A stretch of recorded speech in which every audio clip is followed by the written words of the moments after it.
Oui, shalom, shalom, bien-aimés frères et sœurs. Nous vous saluons dans le nom du Seigneur et Sauveur Jésus-Christ. Nous vous rappelons que vous suivez la chaîne Ministère Sabaoth TV avec l'évangéliste William Manassé. Nous, c'est l'évangélisation au temps de la fin. Nous sommes ici pour évangéliser les messages de l'ère, le message prêché par le prophète William Marion Branham. Alors, ça fait un temps que nous avons commencé un sujet que nous avions intitulé « Venez et plaidons ». Bien-aimés frères et sœurs, dans ce sujet-là, nous avons vu les différents points. Aujourd'hui, nous venons avec un autre point très intéressant, le point très important et aussi un point très vital sur lequel nous allons parler aujourd'hui. Aujourd'hui, nous allons parler sur un point que nous avons intitulé « Les choix d'un pasteur ». Les choix d'un pasteur ou les choix du pasteur. Amen. Parce que nous devons faire aussi les choix du pasteur. Dans la vie, il y a beaucoup de choix que nous faisons. Nous faisons les choix d'une épouse. Nous pouvons faire les choix des vêtements que nous devons porter. Nous pouvons faire les choix de l'option que nous devons faire à l'école. Nous devons faire beaucoup de choix dans la vie. Mais parmi les choix vraiment vitaux, il y a aussi les choix du pasteur. Parce que c'est aussi une question de vie ou de mort. Le pasteur, c'est quelqu'un à qui vous confiez toute votre vie. Si vous êtes marié, vous confiez aussi la vie de votre épouse. Si vous avez des enfants, vous confiez votre vie, la vie de votre épouse et la vie de tous vos enfants. Alors vous comprenez que le choix du pasteur, c'est aussi un choix vraiment très intéressant, très important. Et nous devons avoir la lumière de la parole pour très bien faire les choix du pasteur. Alors, nous allons voir avec la Bible et les prophètes à l'appui comment faire les bons choix. Parce que plusieurs ont fait un mauvais choix du pasteur. Et comme dans le choix d'une épouse, Frère Branham montre que cela va ruiner toute votre vie. Amen. Alors, prenons rapidement dans les livres de Jérémie, chapitre 3, versets 14 à 15. Suivez ce que la Bible dit. La Bible dit ceci. « Revenez, enfants rebelles, dit l'Éternel, car je suis votre maître et je vous prendrai. Un d'une ville et deux d'une famille, et je vous ramènerai dans Sion. » Écoutez le verset 15, la Bible dit ceci. « Je vous donnerai des bergers selon mon cœur, et ils vous paîtront avec intelligence et avec sagesse. » Bien, frères et sœurs, nous allons aussi prendre dans 1 Pierre chapitre 5, versets 2 à 4. Là, suivez encore ce que la Bible va nous dire ici. 1 Pierre chapitre 5, versets 2 à 4. Suivez attentivement ce que la Bible dit ceci. Ça, c'est la parole de Dieu qui s'adresse au berger, donc au pasteur. Il dit, paissez les troupeaux de Dieu qui est sous votre garde, non par contrainte, mais volontairement, selon Dieu. Non pour un gain sordide, mais avec dévouement. Non comme dominant sur ceux qui vous sont échus en partage, mais en étant le modèle du troupeau. Amen. Et lorsque le souverain pasteur paraîtra, vous obtiendrez la couronne incorruptible de la gloire. Amen.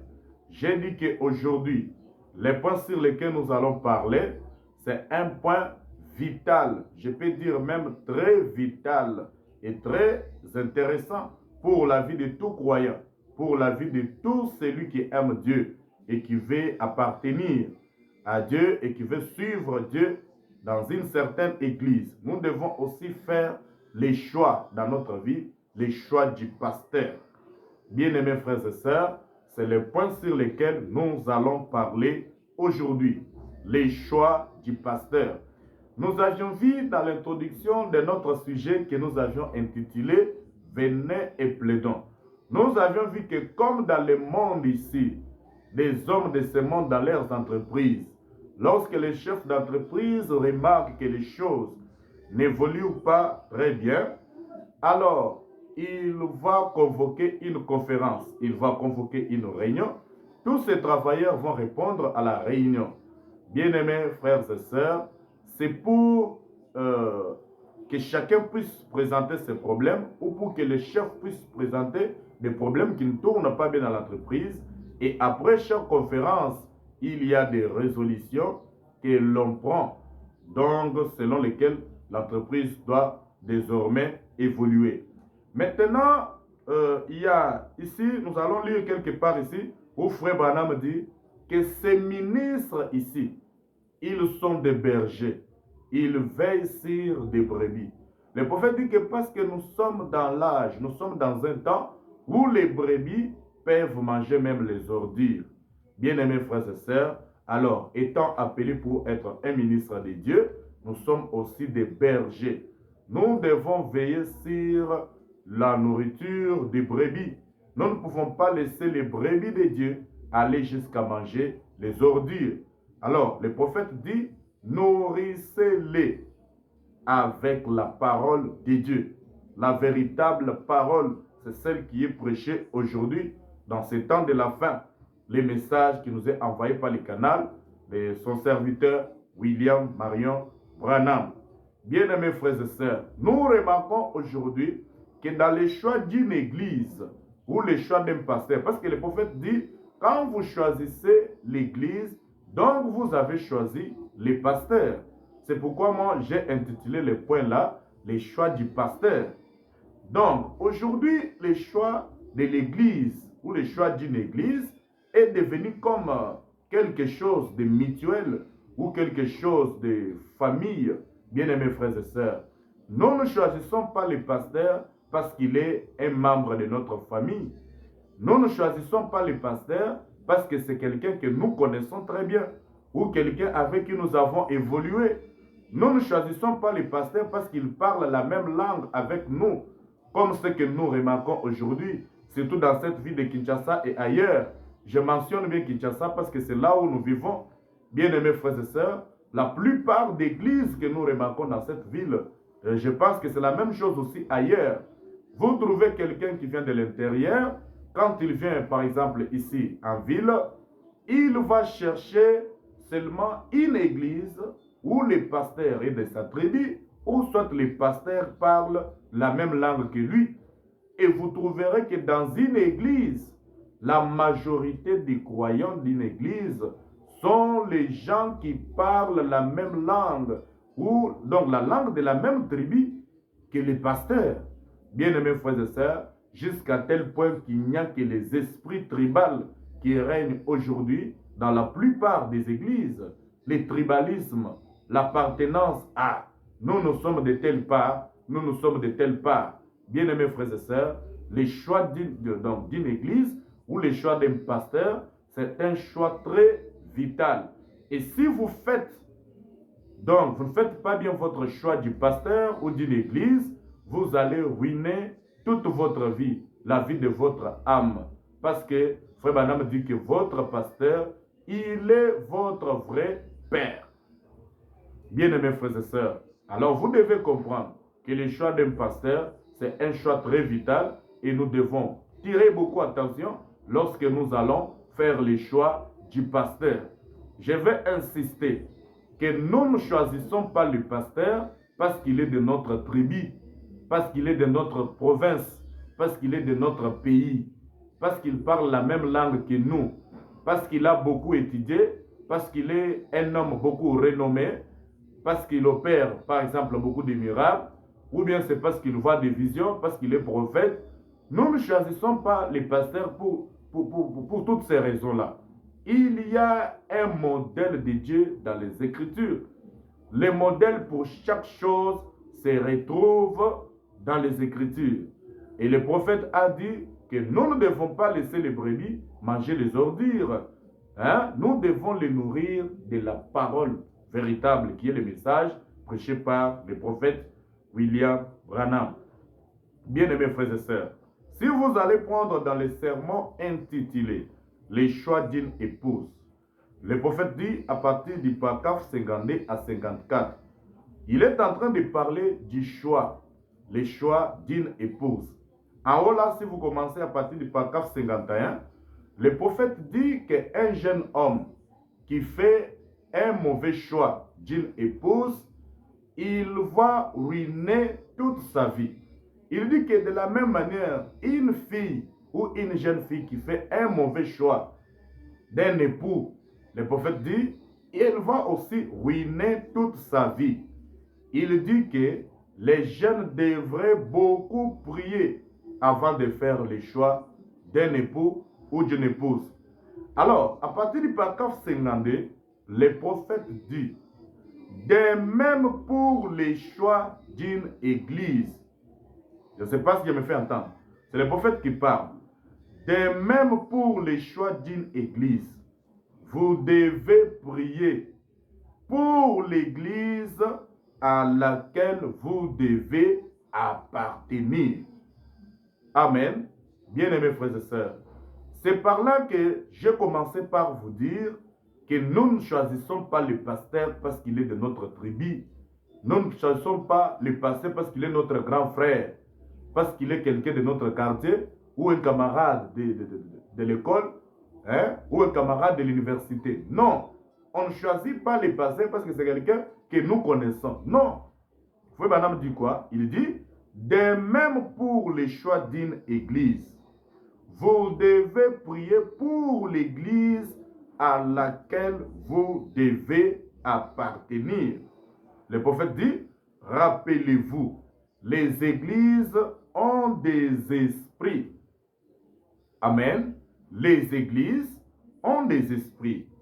Alors, il dit ceci, si vous allez dans une église et si vous observez le comportement de cette église, ça c'est le prophète qui parle, il dit, observez simplement les pasteurs pendant un moment et vous verrez que généralement, l'église se comporte comme les pasteurs.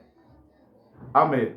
Bien-aimés frères et sœurs, donc le pasteur est un modèle pour son église et il transmet la vie à son église. Le pasteur transmet son comportement à l'église. Le pasteur transmet sa vie à l'église. Mais le prophète dit ici, pendant un moment, vous verrez que généralement, l'église se comporte, comportement. Il y a ici le verbe comporter. Donc, le comportement du pasteur transmis sur l'église. Alors, vous comprenez que c'est quelque chose de très vital. Nous devons beaucoup prier pour que Dieu puisse nous révéler qui est le pasteur qui nous avait destiné. Parce que nous allons lui confier notre âme. Nous allons lui confier l'âme de notre épouse. Nous allons lui confier l'âme ou les âmes de nos enfants. Bien-aimés frères et sœurs, si vous allez aussi prendre dans les sermons intitulés « Les rois rejetés » à partir de 78 à 79, le prophète dit « Nos églises sont corrompues parce que dans les choix des bergers, nous avons choisi des hommes géants intellectuels. » Amen. Oh, ce pasteur-là a beaucoup étudié. C'est quelqu'un qui a beaucoup de diplômes en théologie. Il a fait les droits. Il a fait ceci et cela. Et il a une grande intelligence. Bien-aimés frères et sœurs, le prophète dit, nos églises sont corrompues. Amen. Parce que dans le choix du pasteur, nous avons choisi les géants intellectuels qui ont des grands cerveaux. Amen. Qui ont beaucoup de savoir, très sociables, importants dans les quartiers, des hommes courtois, ainsi de suite, des grands hommes dans leur domaine. Bien-aimés frères et sœurs, c'est ce qui se passe aujourd'hui. Parce qu'il est un grand homme, il est beaucoup renommé. Il est vrai que c'est un grand homme. Est-ce que c'est un homme que Dieu vous a destiné à être votre pasteur? C'est ça la question. Parce que quand on dit que vous devez beaucoup prier, c'est une question de révélation. Vous priez et Dieu vous révèle qui est votre pasteur? C'est quelque chose qui doit venir par révélation. Dieu va vous répondre, Dieu va vous montrer qui est votre pasteur. Qui vous a dit que parce que ce pasteur-là est un grand homme dans les messages, il est beaucoup renommé? Qui vous a dit que c'est lui que Dieu vous a destiné à être votre pasteur? Vous devez beaucoup prier et que Dieu vous révèle que c'est lui. Dieu peut vous le révéler, tout comme il peut vous révéler quelqu'un d'autre qui n'est même pas connu, qui n'est même pas beaucoup réputé, mais un homme appelé de Dieu, un homme formé de Dieu, un homme envoyé de Dieu. Tous les hommes qui sont appelés, formés de Dieu, ne sont pas toujours des hommes qui sont réputés. Bien-aimés frères et sœurs, alors le prophète dit, c'est la raison pour laquelle nos églises sont corrompues. Quand nous sommes allés pour faire le choix du pasteur, nous avons choisi des hommes géants intellectuels qui ont de grands cerveaux, ainsi de suite, des hommes dans leur domaine, qui sont des grands hommes dans leur domaine.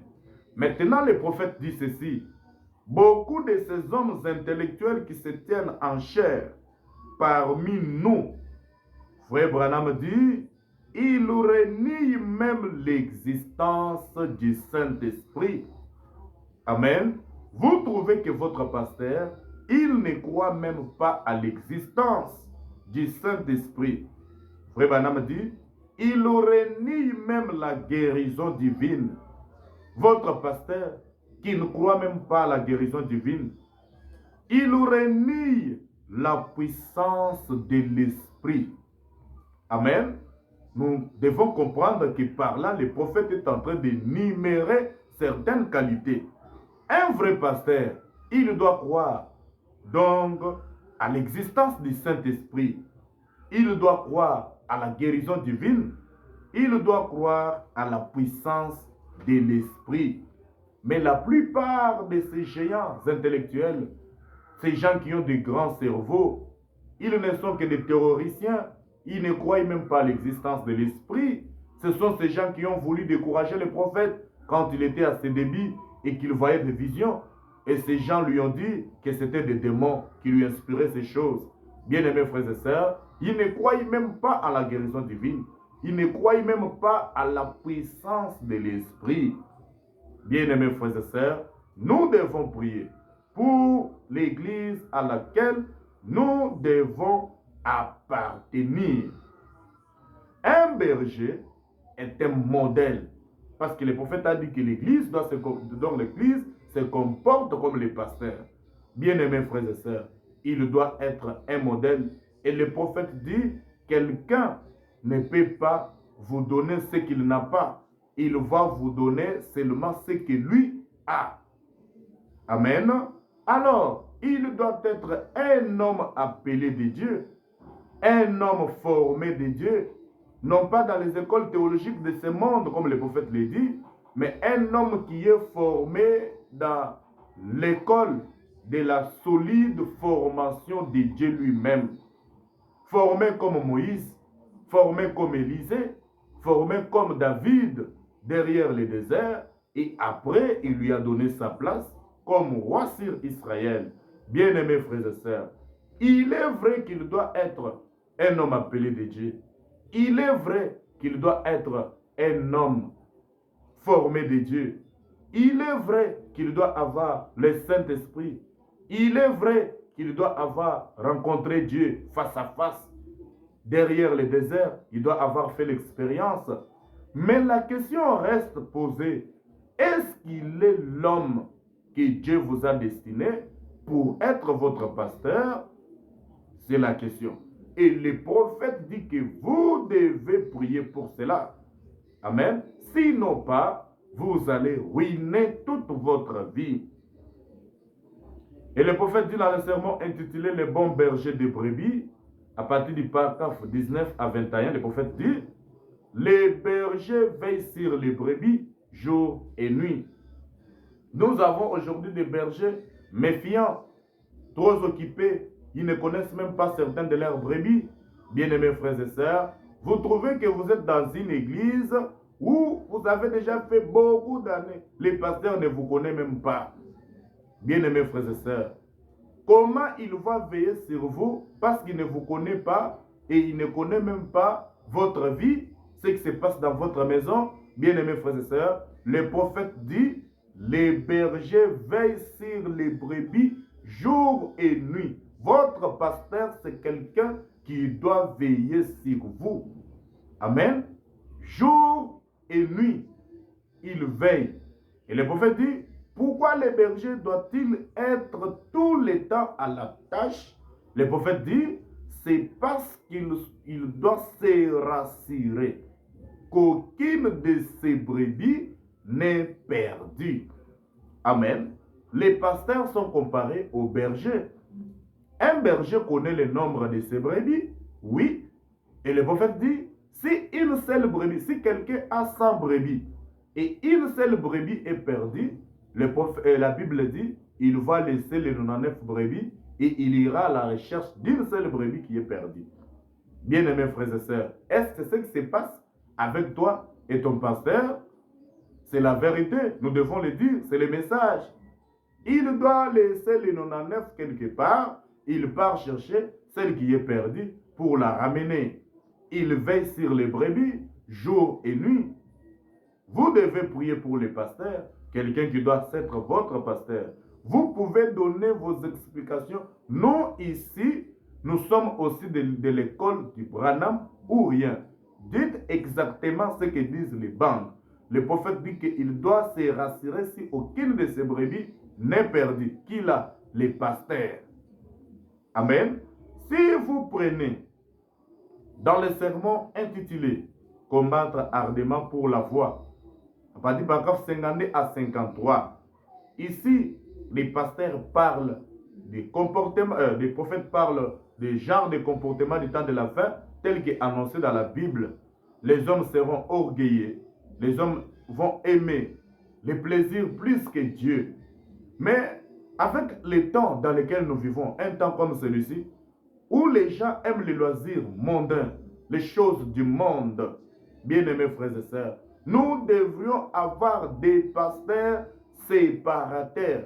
Le prophète dit que Dieu exige des bergers qui sont des séparateurs. Vous devez séparer les choses. Vous séparez le vrai du faux. Vous ne devez pas permettre, vous ne pouvez pas choisir un pasteur qui vous laisse vivre comme vous voulez, qui vous laisse aller au cinéma, qui vous laisse aller dans les loisirs mondains, les choses du monde, il vous laisse là. Dans la politique, vous y êtes. Dans les choses du monde, les loisirs du monde, le football, la musique du monde et toutes ces choses-là, les choses profanes de ce monde, les pasteurs qui vous laissent vivre comme vous aimez. Bien-aimés frères et sœurs, si vous allez lire à partir du paragraphe 52 à 53, alors, le prophète dit, ils aiment les plaisirs plus que Dieu. Et le prophète dit, 99% de ces églises à Jeffersonville permettent à leurs membres d'aller au cinéma et toutes sortes d'endroits comme cela. Amen. Vous comprenez que selon les prophètes, le cinéma, ce n'est pas un endroit où un membre de l'église doit partir. Et les pasteurs devaient veiller sur cela. Les pasteurs devaient être un homme qui veille sur les brebis, voir les genres de nourriture qu'ils mangent. Les brebis ne devaient pas aller dans les loisirs mondains. Ils ne devaient pas aller dans les plaisirs du monde. Il doit les surveiller et leur donner la vraie parole. Mais vous trouvez que c'est un pasteur méfiant. Lui, il doit monter seulement en chair, il prêche. Et quand la prédication est terminée, c'est quelqu'un qui va vaguer à ses occupations. Il est tellement embrouillé. Lui a du temps seulement à monter en chair. Il n'a pas de temps à s'intéresser à la tâche qui lui a été confiée. Bien-aimés frères et sœurs, vous devez veiller beaucoup sur cela. Ils vont dans les loisirs du monde. Et frère Branham dit, leurs membres fument, ils boivent, ils vont à la partie des jeux de cartes et toutes ces choses.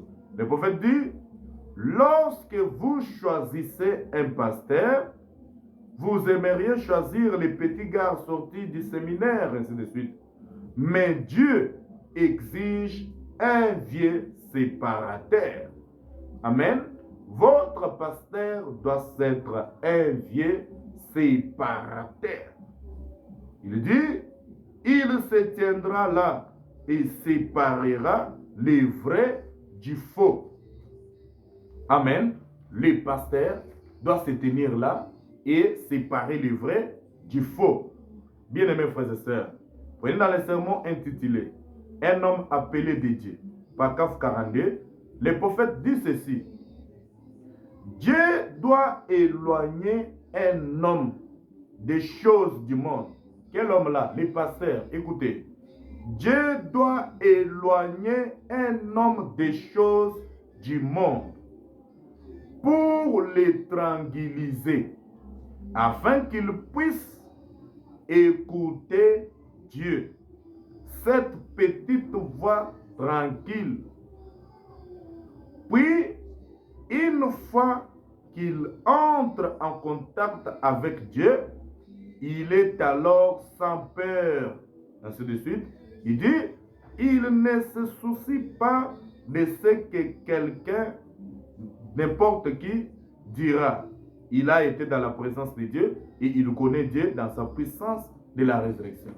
Un homme appelé de Dieu, un homme qui doit être votre pasteur, c'est un homme que Dieu doit avoir éloigné des choses du monde, tranquillisé pour écouter la voix de Dieu. Prenez dans le sermon intitulé « Vous croyez maintenant » à partir du paragraphe 17, le prophète dit « Si votre pasteur ne croit pas dans le fait de prier pour les malades, allez auprès du vrai chrétien qui croit en cela. » Amen. Moi, j'ai lu Frère Branham. Écoutez ce que le prophète dit. Je dis bien, vous croyez maintenant. À partir du paragraphe 17, le prophète dit ceci. Si votre pasteur ne croit pas dans le fait de prier pour les malades, virgule, allez auprès d'un vrai chrétien qui croit en cela. Amen. Et cette personne a autant d'autorité que votre pasteur, donc que les pasteurs.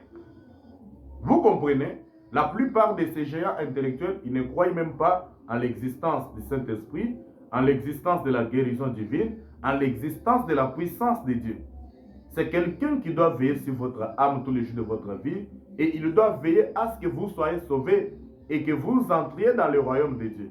Il doit veiller sur votre foyer, il doit veiller sur votre vie, la vie de votre épouse et de vos enfants. Alors ce n'est pas un choix, une mince affaire. Vous devez prier pour cela. Et la dernière citation, je lis dans Un homme appelé de Dieu, à partir du paragraphe 30 à 31. Frère Branham dit, nous ne pouvons pas avoir un réveil. Je lis en sautant. Il dit que nous ne pouvons pas avoir un réveil tant que nous n'aurons pas des hommes. Amen.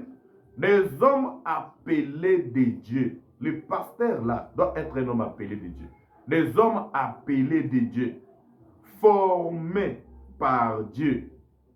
Pas formés dans des écoles de théologie, mais des hommes solides, des hommes de foi que Dieu a instruits dans l'école de sa solide formation. Alléluia. Des hommes qui n'ont pas peur de braver les flammes, qui sont entrés dans la présence de Dieu et qui connaissent sa puissance, son omnipotence. Votre pasteur doit être quelqu'un qui est entré dans la présence de Dieu, qui connaît aussi ce que c'est la puissance de Dieu. Amen. Le pasteur doit être quelqu'un qui connaît l'omnipotence de Dieu. Il connaît ça. Il a été dans cette présence-là. Ce n'est pas quelqu'un juste parce qu'il était camarade de votre école, il a commencé une église et vous entrez là avec le profit de devenir aussi diacre ou administrateur. C'est un mauvais choix. Est-ce que Dieu vous a dit que c'est lui votre pasteur? Bien-aimés frères et sœurs, il doit être quelqu'un qui connaît l'omnipotence de Dieu. Il doit être quelqu'un qui connaît la puissance de Dieu. Amen. Sa puissance de guérison. Formé pour connaître le Dieu vivant. Frère Branham dit, c'est bien de les former par la parole, comme aujourd'hui dans les écoles de théologie, on forme des prédicateurs par les Écritures. Regardez dans les Écritures, regardez dans les Écritures. Oui, le prophète dit, c'est bien de les former par la parole. Mais le prophète ajoute et dit, mais la lettre tue, mais l'esprit vivifie. Hein? Il y a des pasteurs aujourd'hui qui sont bourrés seulement de connaissances des Écritures. Lui, il connaît toutes les citations dans la tête. Mais côté esprit, il est zéro. La lettre tue. Il va vous tuer avec ces citations-là. Il va vous tuer avec sa Bible-là. Mais le prophète dit, c'est l'esprit qui vivifie. Si derrière les citations que votre pasteur vous donne jour et nuit, il prêche une seule prédication, sans citation, bien-aimés frères et sœurs. Mais derrière ces citations-là, pas d'esprit. Il n'a jamais été dans la présence de Dieu. Il ne connaît pas l'omnipotence de Dieu. Il ne connaît pas la puissance de Dieu, la puissance de la guérison. Il ne connaît rien de tout cela. Alors vous devez tirer attention. Frère Branham nous a montré ici que s'il ne croit pas à la guérison divine, vous devez aller auprès de quelqu'un qui croit comme cela. Bien-aimés frères et sœurs, le prophète dit, la lettre tue, mais l'esprit vivifie. Le prophète dit, ils sont disposés à aller à la fournaise ardente, comme les 3 Hébreux. Ils connaissaient Dieu. Ils ont été dans sa présence. Ils connaissent sa puissance de guérison, sa puissance de délivrance. C'est ainsi qu'ils ont accepté d'aller même dans la fournaise ardente. Bien-aimés frères et sœurs, pour ne pas compromettre avec la parole de Dieu. Mais nous avons des pasteurs aujourd'hui, à cause d'une petite dîme, il va se compromettre avec la parole de Dieu. Quelqu'un qui lui donne la dîme, mais qui vit en désordre. Le pasteur a peur de l'attaquer. Le pasteur a peur de lui montrer la vérité. Il dit que si je vais lui montrer cette vérité, il va fuir l'église et je vais manquer la dîme. Bien-aimés frères et sœurs, mais les 3 Hébreux ont refusé de compromettre avec la parole de Dieu. Ils ont accepté d'aller même dans la fournaise ardente. Il y a des pasteurs aujourd'hui qui ont peur de dire la vérité à leurs membres. Les femmes qui s'habillent immoralement. Et les pasteurs pensent que si je veux prêcher ces choses de la sanctification, l'église va rester vide. Surtout que nous sommes ici à Kinshasa, les femmes aiment s'habiller mal. Si je veux marteler sur leur habillement, elles vont fuir l'église. Ce n'est pas un homme formé par Dieu. Un homme formé par Dieu, il est prêt à aller même dans la fosse au lion, mais il n'acceptera jamais de compromettre avec la parole de Dieu. Vous devez étudier les qualités du pasteur que vous devez choisir, l'homme qui doit être votre pasteur. Priez pour cela. Bien-aimés frères et sœurs, que Dieu puisse vous apprendre beaucoup sur ce sujet alors que j'adresse un mot de prière. Dieu Tout-Puissant, merci pour cette parole qui vient d'être présentée. Puisses-tu mettre cela dans la profondeur des cœurs de tes enfants. Dieu glorieux, que ceci puisse aider tes enfants à faire chaque fois les bons choix d'une église, les bons choix d'un pasteur. Tout cela au nom tout-puissant du Seigneur et Sauveur Jésus-Christ. Amen.